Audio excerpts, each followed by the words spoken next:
I have several Franklin hotspots and use them in remote areas where there is no internet provider.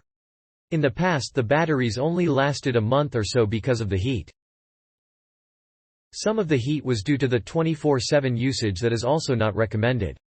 This creates heat from charging all the time and destroys the batteries rather quickly. I managed to solve this problem using a timer that charges 1 hour and then shuts off for 1 hour.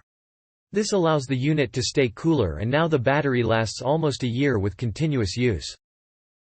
If the batteries could withstand high temps and constant charging, I would give them 5 stars. May not be fair, but that's how I use them, so exactly as it was described, and arrived on time. Very happy with this battery's performance.